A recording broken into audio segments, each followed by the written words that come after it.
guys, this is Teacher Jaco and welcome to Manalongo Nicolas Nalamlahot Central School.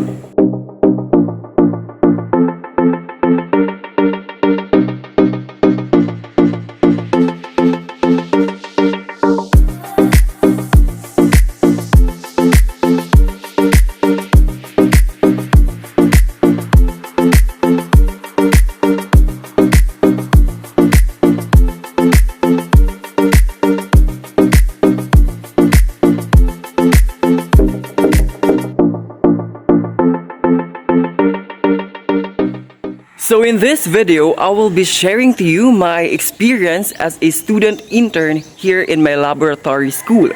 So, what are we waiting for? Let's go!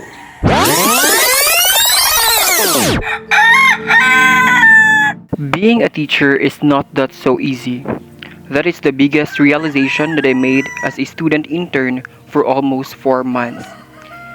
When I first thought about student teaching, I went through many emotions. I had so many questions running through my mind.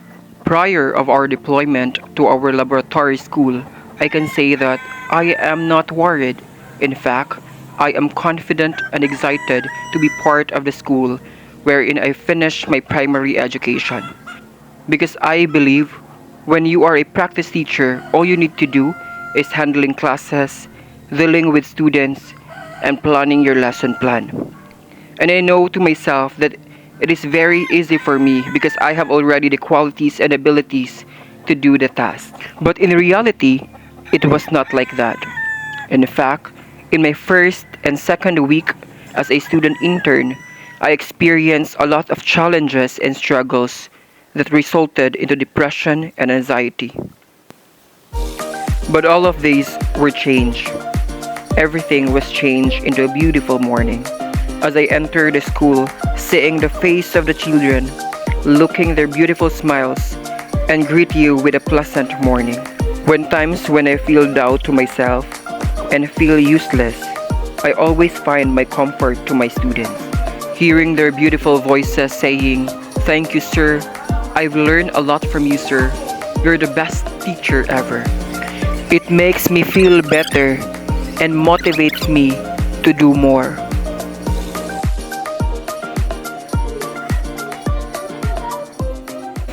So this time guys, I want you to meet my ever supportive mentor, no other than Miss Maribel Tenorio.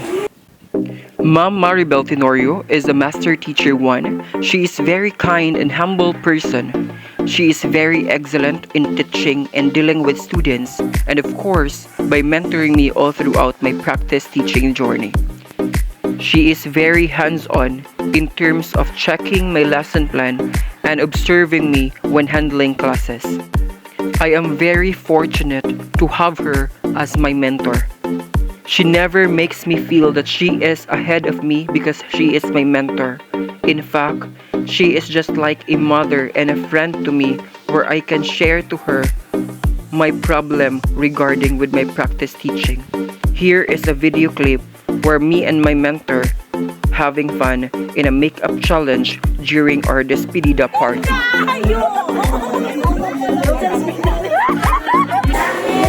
So now let us ask her what she can say about me during my stay here at Manalongo Nicolas Nalamlahot Central School as a practice teacher.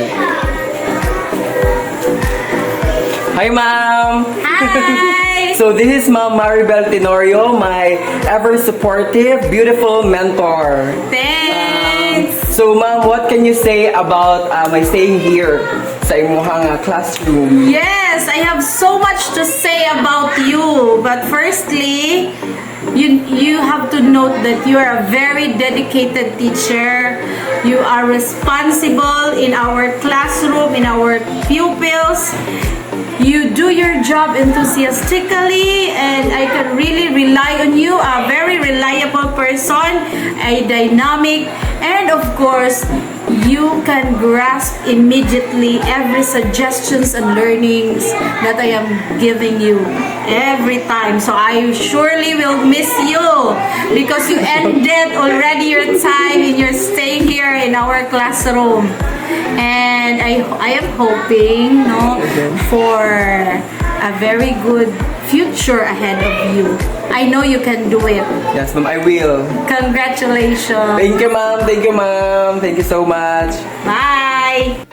And also, I want to flex with you our ever supportive principal, Mr. Joel Reyes, and to his assistant principal, Mr. Raul Monsida Jr., together with the rest of the master teachers of Manalongo Nicolas Nalamlahot Central School for always checking upon us time to time and give a valuable comments and suggestions that really help us to have the successful practice teaching and also to become a better teacher in the future.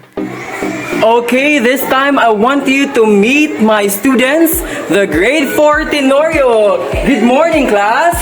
Good morning, Sir Jacob. Okay, how are you this morning? We are okay. How about you? Okay, I'm very, very glad to see you all this morning. Okay, take your seats. Thank you, sir. Next, we have my students, the grade 4 Tenorio. I am very proud and thankful to have a students like them. They are very easy to be with. They are so sweet and kind to me since day one. They are very participative in class and during group activity, they work it collaboratively. It is hassle-free for me because whatever activity I give to them, they do it heartedly. Most of the time, the assessment that I use is a paper pencil test and performance-based assessment. So they need to perform based on their multiple intelligence. Some of them are good in singing, dancing, there are some love acting. I use this kind of assessment because as my observation, they love to showcase their different skills. So as a teacher, I find a way in where they can show their skills while they are learning. And now, I want to flex with you all my classroom. So this is my classroom that I use during my final demonstration. And as you can see, my teacher loved the color green. She painted it with green that makes the classroom brighter. We also have a television which I use during my final demonstration for my presentation. And also, this classroom have 2 ceiling fan and 2 wall fan that makes the classroom well ventilated. It is very important to have a ventilated classroom for the students to focus in their studies. So these are my co-student interns. We are 7 in all. And I am very grateful to them for always there to me at all times. Actually, we are already friends since high school because we are all in the same school except for one from other school. But because of this teaching internship, our relationship is becoming stronger. We work and help each other because we don't want any one of us will be left behind. And as a student intern coordinator, I always make sure that I always have a good and strong relationship with each other. In fact, in every Friday afternoon, we conducted a short meeting so that I can know their concerns and problems regarding our practice teaching. And now, I want to flex with you my instructional materials that I used during my final demonstration. The first instructional materials is this one. This is called as the 3D Roller Visual Aid. For this instructional materials, you will need to spin the roller so that the display will come out, just like this one. Next one is what we called a clip chart. This is very familiar to everyone because this is the instructional materials usually used most of the student teacher. Next one, we have a 3D bar graph. I used this one during my assessment in my final demonstration. Next is the Realia instructional materials. In my final demonstration, I also incorporate real objects just like these real fruits that makes my students relate more. And of course, my Standidora. Yes, this is my Standidora, which is the most favorite instructional materials of my students.